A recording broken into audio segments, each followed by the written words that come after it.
మిద్దె తోట ఇంటికి సహజ ఆహారం ఆహ్లాదాన్ని అందిస్తుంది. అలాగే తోటి వారిని ఆకర్షిస్తుంది. వారు ఇంటి పంటలు పెంచేలా ప్రేరణ కల్పిస్తుంది. హైదరాబాద్లోని బోడుప్పల్కి చెందిన శాంతి, ధీరజ్లు అలా ఆసక్తితో మిద్దె తోటల సాగులో అడుగుపెట్టిన వారే. మొదలుపెట్టి ఏడాది అయినా ఇష్టంతో ఇంటి పంటల మెళకువలను పూర్తిగా తెలుసుకున్నారు శాంతి. వాటిని పక్కాగా అమలు చేస్తూ సహజ ఆహారం పొందుతున్నారు.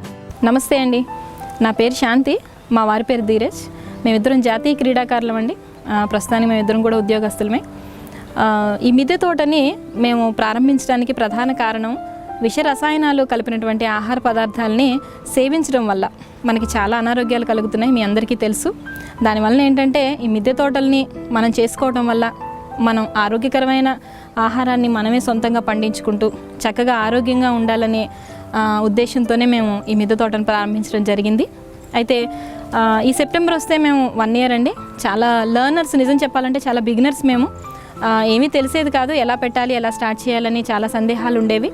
అయితే మేము కిరాయి ఇంట్లో ఉన్నప్పుడు మేము చాలా ఇష్టం అనమాట మాకు.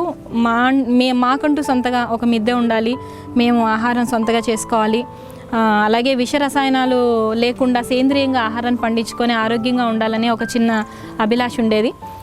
అప్పటి నుంచి కూడా మేము గమనిస్తూ వచ్చేవాళ్ళం ఎలా ఈ మిద్దె తోటని స్టార్ట్ చేయాలి అని. అయితే యూట్యూబ్లో మనం చూసినప్పుడు ఏంటంటే అప్పట్లో శ్రీ తుమ్మేటి రఘోత్తమ్ రెడ్డి గారు చాలా వీడియోలు చేశారండి. ఇన్స్పైర్ అయ్యి ఇలా కూడా చేసుకోవచ్చు, అంటే ఒక మిద్దె ఉంటే చాలా మనం మన ఆహారాన్ని పండించుకోవచ్చా అని మాకు ఒక థాట్ వచ్చింది. ఆ కళను మేము ఇలా నెరవేర్చుకున్నామండి. మేము మా సొంత ఆహారాన్ని మేము ఇలా చక్కగా మేము తీసుకుంటున్నాం. మేము ఇప్పుడు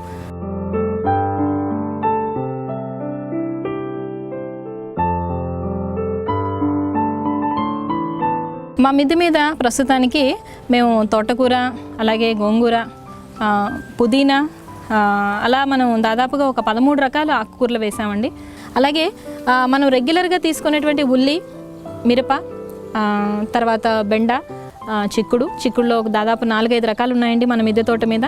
అలాగే బీరలో మామూలు బీర, అలాగే నేతి బీరలో కూడా 2 రకాలు ఉన్నాయి మన దగ్గర. తర్వాత ఆకుకూరల్లో మనం ప్రధానంగా ఒక 13 రకాల వరకు పెట్టుకున్నాము. పండ్ల చెట్లు అయితే మనం రెగ్యులర్గా ఉండేటువంటి జామ, సపోటా, అంజీరు, అలాగే దానిమ్మ, బొంతపళ్ళు, పప్పాయ, ఇవి ప్రధానంగా ఒక 6 రకాలు మేము పెట్టుకున్నామండి. మిగతావన్నీ ఆప్షనల్స్, అంటే స్టార్ ఫ్రూట్ కానీ లేకపోతే మనం యాపిల్ బేర్, అలాగే మనకి నారింజ, ఇలాంటివి ఏంటంటే ఆప్షనల్ అండి. అన్నీ కూడాను మనం మ్యాక్సిమం మనం 25 రకాల పండ్ల మొక్కలు మన మిద్దె తోట మీద మేము ఉంచడం జరిగింది. అయితే ఏంటంటే మీ మిద్దె మీద ఉండేటువంటి స్థలాన్ని బట్టి మీరు దాన్ని కోఆర్డినేట్ చేసుకోండి. ఈ శాంతి ధీరజ్ మిద్దె తోట మీద మేము అనుకున్న మంచి ఉద్దేశం ఏంటంటే వారంలో కనీసం మనకి 1-2 మనకి పండ్లు కూడా ఉండాలి అన్న ఉద్దేశంతో ఏంటంటే సీజనల్గా కాకుండా 365 రోజులు వచ్చే పండ్లను మేము పెట్టడం జరిగింది. దానికే మీకు చెప్పాను నేను, జామ, అలాగే సపోటా ఇలాంటివి మీరు పెట్టుకుంటే మనకి ఎప్పటికీ కూడా వారంలో కనీసం ఒక 2-3 మనకి మంచి ఆరోగ్యకరమైన పండ్లు మనం తీసుకునే అవకాశాలు ఉంటాయి. అలాగే బెండ, వంగ, మనకి క్యాప్సికమ్, తర్వాత అలాగే మనకి మిరప, ఉల్లి, అలాంటివి కూడా మేము ప్రతి కాయగూర కూడా ఉండేలాగా మేము జాగ్రత్త పడ్డామండి. తర్వాత నిమ్మగడ్డి, అలాగే వామ, అలాగే తులసి, తర్వాత కర్పూర తులసి, అలాంటివి ఏంటంటే కొన్ని మెడిసినల్ వాల్యూ ఉండే ప్లాంట్స్ని కూడా మేము పెట్టుకోవడం జరిగింది. మిద్దె తోటలో మనకి ఏంటంటే ప్రధానంగా మనకి పూల మొక్కలు ఉండాలండి. పూల మొక్కలు అనేటివి ఉన్నప్పుడే మనకి ఏంటంటే తేనెటీగలు, తుమ్మెదలు అనేటివి మనకి ఆకర్షింపబడతాయి. వీటి వలన ఏంటంటే మనకి చక్కగా పాలినేషన్ జరుగుతుందండి. తీగజాతుల్లో పాలినేషన్ చాలా ఇంపార్టెంట్ కాబట్టి మనకి పూల మొక్కలు కూడా ఉండడం కూడా మనకి ముఖ్యమైన విషయమే మిద్దె తోటలో. ముఖ్యంగా ఈ శాంతి ధీరజ్ మిద్దె తోట యొక్క ఆకాంక్ష మేము మీకు తెలియజేయాలనుకుంటున్నామండి. మనం ఆహారం పండించుకుంటూ మన బిడ్డలకి మనం చక్కగా ఆరోగ్యకరమైన ఆహారాన్ని అందిస్తున్నాం, అంతవరకు మంచిదేనండి. కానీ ఈ విషయాన్ని, ఇంత మంచి విషయాన్ని మనం భావితరాల వాళ్ళకు కూడా అందించాల్సిన బాధ్యత మనకుంది. కాబట్టి ఏంటంటే మనం రోజువారీ ఈ మిద్దె తోటల యొక్క పనులు చేస్తున్నప్పుడు పిల్లలు కూడా ఇన్వాల్వ్ చేయండి. వారికి కూడా కొంత యొక్క అవగాహన తెలిసేటట్టుగా మనం చేయాలి. అప్పుడే మన తర్వాత తరం వారికి కూడా ఇటువంటి మంచి కల్చర్ని, ఇటువంటి మంచి సంస్కృతిని మనం ముందు తరాల వారికి కూడా అందించిన వారం అవుతామండి.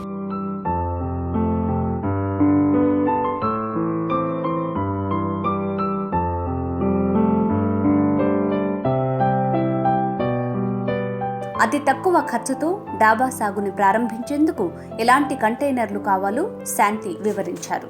మిద్దె తోటలో మనకి కంటైనర్స్ గురించి కొంచెం మాట్లాడుకుందామండి.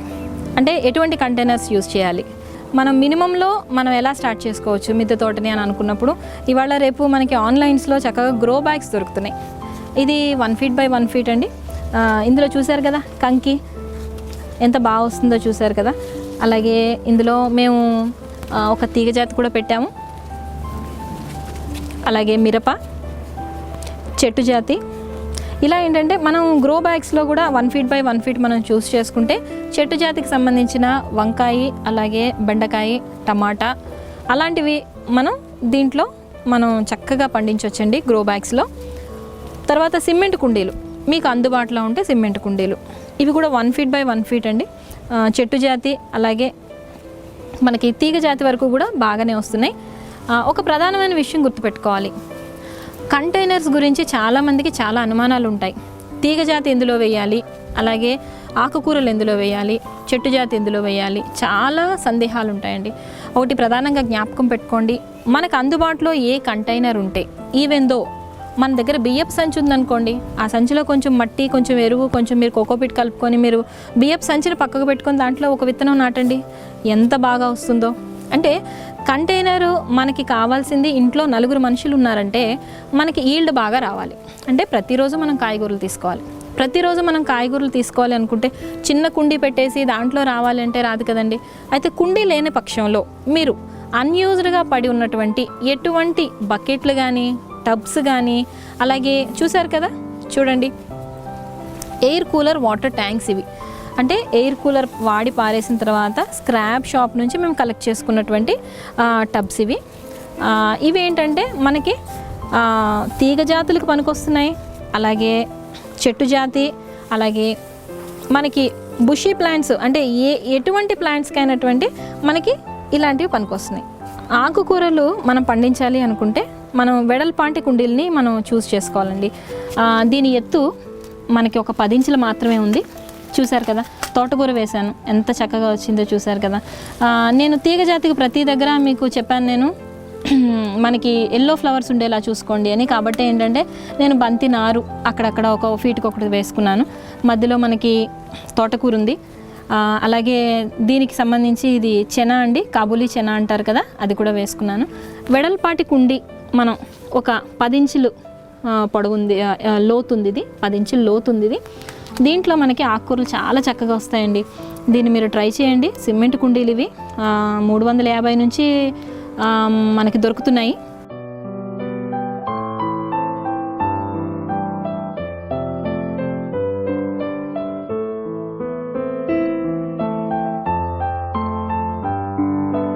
మిద్దె తోటలో మొక్కను పెంచడానికి కాదేది అనర్హం. సింపుల్ థింగ్ అండి. ఇది సూట్ కేసు ఎందుకు పనికిరాంది, పక్కకు పాడేసింది, తీసుకొచ్చాము, కొంచెం మట్టి వేసాము, ఒక గింజ పెట్టాము, చూసారుగా కంకి ఎంత చక్కగా వస్తుందో. అలాగే చుక్కకూర నారు వేయటం జరిగింది. ఇదిగోండి, ఇది సూట్ కేస్ పై భాగం. దీంట్లో కూడా మనకి ఆకుకూరలు వేసుకున్నామండి, ఒక 2-3 రకాలు కలిసి ఉన్నాయి. దీన్ని మైక్రో న్యూట్రియంట్స్ అంటాము. అంటే పెద్దగా చెట్టు పెరగకన్నా ముందే మనం ఒక 4-5 ఇంచులు పెరగంగానే మనం ఇలాగా తీసుకొని మనం కూర వండేసుకుంటాం. దీంట్లో పెద్దగా పెరిగిన దానికన్నా ఇటువంటి మొక్క అంటే ఒక 5 ఇంచులు మొక్కలో మనకి మైక్రో న్యూట్రియంట్స్ ఎక్కువగా ఉంటాయి, పోషక విలువలు అధికంగా ఉంటాయని తెలిసింది ఈ మధ్యన. కాబట్టి ఏంటంటే విత్తనాలు ఎక్కువగా ఉన్నవాళ్ళు ఇలా కూడా ట్రై చేయొచ్చు. తర్వాత ఇది థర్మోకోల్ బాక్స్ అండి. దీనికి మనం హోల్స్ పెట్టుకోవడం జరిగింది. హోల్స్ పెట్టుకొని దీంట్లో మనం చిక్కుడు జాతి మొక్క వేసుకున్నాం. ఇది దేశవాళీ చిక్కుడిది, గోరు చిక్కుడిది. అలాగే టమాటో వేసుకున్నాం. మన మిద్దె తోటలో మేము చాలా వరకు కూడా ఈ పట్టణాల్లో, నగరాల్లో ఈ మధ్యకాలంలో ఈ నల్ల టబ్బులు దొరుకుతున్నాయండి. ఇది 1 ఫీట్ హైట్ ఉంది, అలాగే 2 ఫీట్స్ వెడల్పు ఉంది. కాబట్టి ఏంటంటే దీంట్లో మనకి చెట్టు జాతి అంటే వంకాయ లేదా బెండ అలాంటివి చాలా చక్కగా వస్తున్నాయండి. అంటే మేము వేసి చూసాము, మంచి ఈల్డ్ వచ్చింది. దీనివల్ల ఏంటంటే మనకి 1 ఫీట్కి 1 చొప్పున మనం చెట్టు జాతి నాటుకోవాల్సి వస్తుంది. అంటే గోరు చిక్కుడు, బెండ, వంగ ఇలాంటి కాయగూరలను ఏంటంటే మనం ఫీట్కి 1 చొప్పున మనం నాటుకోవాల్సి ఉంటుంది. ఇటువంటి కంటైనర్ని మనం కొంచెం వెడల్పుగా లోతు 1 ఫీట్ అన్న హైట్ ఉండేటువంటి కంటైనర్లో మనం పెట్టుకోవడం వల్ల ఏంటంటే ఈల్డ్ మాత్రం మీకు ఏ విధమైన సందేహం లేదండి. చూసారు కదా వంకాయలు ఎంత చక్కగా ఉన్నాయో. ప్రతి వారం కూడాను మనకి ఒక కేజీ అర కేజీ మనకి కాయలు వస్తూనే ఉన్నాయండి. మనం ఫీట్కి ఒకటి చొప్పున మనం మొక్క నాటుకున్నాము. అలాగే మీకు చెప్పాను కదా ఎండుటాకులు ఏదైతే మనం తీసాం హెల్తీగా ఉన్నటువంటి ఎండుటాకులు ఉన్నాయో అవి మేము ఇలాగ ప్రధాన మడుల్లోనే మేము ఇలా ఉంచేస్తున్నాము. మనం నీళ్లు వేసినప్పుడు అది ఆటోమేటిక్గానే కంపోస్ట్ అయిపోతుందండి. దీనికి మేము ప్రత్యేక శ్రద్ధ అంటూ ఏమీ తీసుకోవటం లేదు.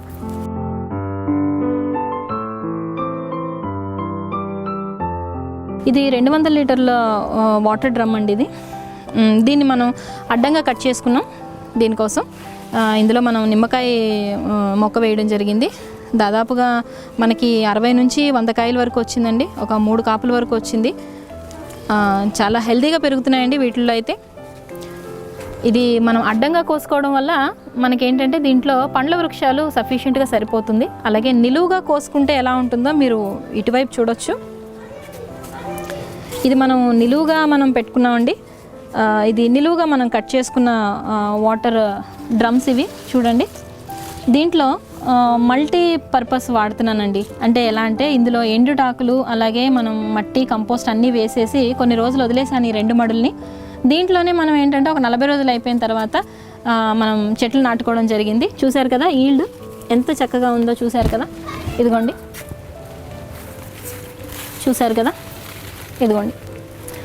అయితే ప్రధానంగా గుర్తుపెట్టుకోవాల్సిన మరొక చిన్న విషయం ఏంటంటే ఫలసాయం సరిగా వస్తున్నంతసేపు అదనపు ఎరువులు అవసరం లేదండి.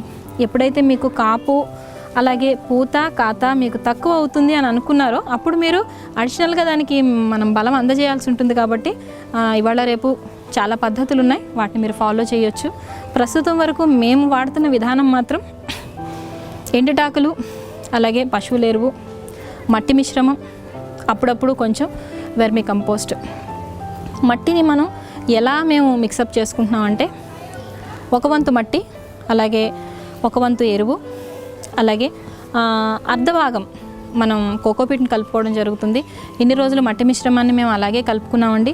దానివల్ల మీరు చూస్తున్నారు కదా శాంతి ధీరజ్ మిద్దె తోట 47 డిగ్రీల సెల్సియస్ ఎండను తట్టుకొని తిరిగి వర్షాకాలంలోకి మా మిద్దె తోట చక్కగా ఎంటర్ అయింది.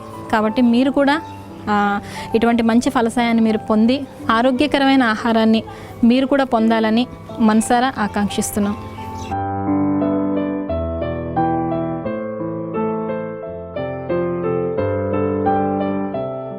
రెండు 200 లీటర్ల వాటర్ డ్రమ్ అండి.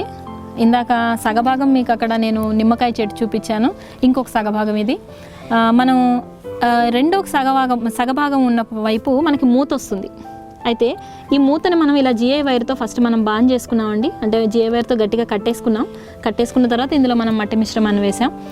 ఇటువంటి వాటిల్లో మనం ఏదైనా పండ్ల వృక్షాన్ని నిస్సంకోచంగా వేసుకోవచ్చండి. ఎంత బాగా వస్తుందో చూశారు కదా. ఇది మల్బెరీ అండి, బొంతపళ్ళు అంటారు, బ్లాక్ బెర్రీస్ అని కూడా అంటారు. ఇది దాదాపుగా 10 అడుగులు పెరిగిందండి. చూశారు కదా. చిన్న కంటైనర్లో మనం వేయటం వల్ల పండ్లు వస్తాయా లేకుంటే మనకి ఫలసాయం సరిగానే వస్తుందని చాలా రకాలైన అనుమానాలు పెట్టుకుంటారు. మీరు ఒకసారి పరీక్షగా చూడండి, దీనికి ఎన్ని కాయలు ఉన్నాయో ఒకసారి చూడండి. చూశారు కదా. ఇంతకన్నా మనకి మిద్దె తోట మీద ఏం కావాలండి. మనం ఆరోగ్యంగా తినడమే మన ప్రధాన లక్ష్యం, మనం ఆరోగ్యకరమైన ఆహారం తినడమే మన ప్రధాన లక్ష్యం అనుకున్నప్పుడు మనం కంటైనర్ చూస్ చేసుకునే విధానంలో కొంచెం మనం ఆలోచించి మనం నిర్ణయం తీసుకోవటం వల్ల ఆ కంటైనరు ఆ మొక్కకి సరిపోతుందా లేదా, ఆ వృక్షం ఎంత పెద్దగా అవుతుంది, ఇలాంటి చిన్న విషయాలను మీరు అవగతం చేసుకొని మీరు కంటైనర్ని కరెక్ట్గా చూస్ చేసుకోవడం వల్ల మంచి ఫలసాయాన్ని పొందొచ్చండి. చూశారు కదా. ఈ బొంత పళ్ళు చెట్టుకుండే ఒక మంచి లక్షణం ఏంటంటే దీనికి కాయలు కాసాయండి, అయిపోయింది. ఈ కాత మనం తీసుకున్నాం, అయిపోయిన తర్వాత మనం ఇక్కడికి కట్ చేసి మనం పక్కకు పెట్టుకోవడం వల్ల మళ్ళీ ఇంకొక చెట్టు వస్తుందండి. అంటే కాయలతో పాటే మళ్ళీ మనకి రెడీ అనమాట. దీనికి ఎటువంటి అంటు అవసరం లేదు, ఆల్రెడీ మనం తీసుకొచ్చి పెట్టుకున్నాం, అంటు మొక్కే తెచ్చి పెట్టుకున్నాం. దీని నుంచి మనం మల్టిప్లై చేయాలనుకుంటున్నాం. అంటే ఈ బ్లాక్ బెర్రీస్ చెట్టుని మళ్ళీ మనం మల్టిప్లై చేయాలనుకున్నప్పుడు పెద్దగా దీనికి అంటు కట్టాల్సిన విధానం ఏమీ లేదండి. కొమ్మ ఇరిచి పక్కకు పెట్టుకుంటే మళ్ళీ మీకు అక్కడ ఈ ఆకులు తీసేసి కొత్త చిగురు రాగానే మళ్ళీ మీకు కాయలు ఆరంభం అయిపోతాయి అన్నమాట. కాబట్టి ఇలాంటి చిన్న చిన్న చిట్కాలు మీరు తెలుసుకొని చక్కగా మీరు మిద్దె తోటలో 10 కాలాల పాటు ఆరోగ్యకరమైన ఆహారాన్ని మీరు తినొచ్చండి.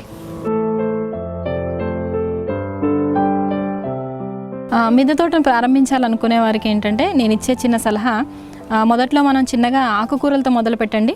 అంటే మనం మెంతెకూర, అలాగే తోటకూర, పాలకూర అలాంటి ఆకుకూరలతో మొదలు పెట్టండి. అవి మీకు ఎప్పుడైతే మీకు చక్కగా వస్తున్నాయో మీకు చాలా ఇంట్రెస్ట్ అనిపిస్తుంది. మిద్దె తోట అనేది ఒక పనిగా భావించకండి. ఎప్పుడైనా సరే మిద్దె తోట యొక్క ఆవశ్యకతను మనం ఇప్పుడు ఎలాగో తెలుసుకొని ఉన్నాము, అది చాలా అవసరము, అది ప్రథమ అవసరం అనేది మనం ఇప్పుడు గుర్తించి ఉన్నామండి. కాబట్టి ఏంటంటే మనం ఆ మిద్దె తోటను ప్రారంభించాలి అని అనుకున్నప్పుడు మనకు కావాల్సింది ఫస్ట్ ఇష్టం అండి. ఆ ఇష్టంతో మనం కుటుంబ సభ్యుల యొక్క సహకారంతో మనం ముందుకి వెళ్ళొచ్చు. ఇంట్లో ప్రతి పనులు ఎలా అవుతున్నాయో అలాగే మిద్దె తోట కూడా ఒక పనిగా కూడా మనం అది రోజువారీ పనిలో అది కలిసిపోతుంది. అంటే పొద్దున్నే లేచి మనం వంట వండడం ఎలా సహజమో, సాయంత్రం మనం ఇంటికి వచ్చిన తర్వాత మిద్దె తోటను సంరక్షించుకోవడం కూడా అది ఒక పనిగా ప్రతిరోజు దినచర్యలో కలిసిపోతుందండి. కాబట్టి అది ఎక్స్ట్రా యాక్టివిటీ లాగా మనం ఏమేమి భావించిన అవసరం లేదు. మిద్దె తోటల యొక్క ఆవశ్యకత చాలా మనలో ఇంకా చాలా ఈ అవేర్నెస్ పెరగాలండి. ఇప్పటికే పెద్దవాళ్ళు చాలామంది ఎంతో కృషి చేస్తున్నారు. అలాగే రైతునేస్తం ఫౌండేషన్ వారికి నేను నా ధన్యవాదాలు తెలియజేసుకుంటున్నాము. ఎందుకంటే విశిష్టమైన కృషి చేస్తూ ఎంతోమందికి ఆదర్శవంతంగా ఎన్నో సదస్సుల్ని కానీ ఎంతోమందికి అవగాహన కానీ ఈ మిద్దె తోటల యొక్క కల్చర్ వ్యాప్తికి వారు కృషి చేస్తున్నారండి. దీనికి నేను సదా వారికి కృతజ్ఞతలు చెల్లించుకుంటున్నాము. ఈ మిద్దె తోట సాగులో మీరు కష్టంగా కాకుండా దాన్ని ఇష్టంగా మీరు సాగు చేసుకుంటే దానివల్ల వచ్చే ఫలితాలు మీకు చాలా సంతోషకరంగా ఆనందకరంగానే ఉంటాయండి. దాని నుంచి వచ్చే మీరు ఫల సహాయం కానీ కూరగాయలు కానీ ఆకుకూరలు కానీ ఇటువంటివి మీరు పండించుకున్న పంటను మీరు మీ యొక్క ఇంట్లో తింటున్న ఆనందాన్ని చాలా వరకు మీరు సంతృప్తికరంగా మీరు చేయగలుగుతారు. ఈ ఒక మిద్దె తోటను మీరు సాగు చేయాలంటే ఇంట్లో ప్రతి ఒక్కరూ, ఇంట్లో ఉన్న మీ సభ్యులు కానీ పిల్లలు కానీ మీ యొక్క భార్యతో కలిసి పిల్లలతో కలిసి అందరితో కలిసి ఈ యొక్క మిద్దె తోటను సాగు చేస్తేనే అవుతుందండి. ఒక్కరి వలన అయ్యే పని కాదండి. ఇక్కడ ఈ యొక్క సిటీ కల్చర్లో ఉన్న ప్రతి ఒక్కరికి చాలా బిజీ లైఫ్ అండి. పొద్దున లేచి వెళ్ళిపోయి సాయంత్రం వస్తారు. వాళ్ళకి పొద్దున 1 గంట సాయంత్రం 1 గంట ఈ యొక్క మిద్దె తోటను సాగును చూసుకుంటే వాళ్ళకి ఆహ్లాదకరంగా ఉంటుంది, కొంచెం టైం పాస్ అయినట్టు ఉంటుంది. ఇంకొక మిద్దె తోటలో వాళ్ళకు వచ్చిన ఆ యొక్క ఈళ్లతో ఎంతో సంతోషకరంగానూ ఆనందకరంగానూ వాళ్ళు జీవించగలుగుతారు. ఈ యొక్క మిద్దె తోట సాగును ప్రతి ఒక్కరూ వారి అవసరతలను బట్టి వారి యొక్క సొంత ఇంటి మీద వారి యొక్క సాగును చేసుకోవాలంటూ ఆశిస్తున్నానండి.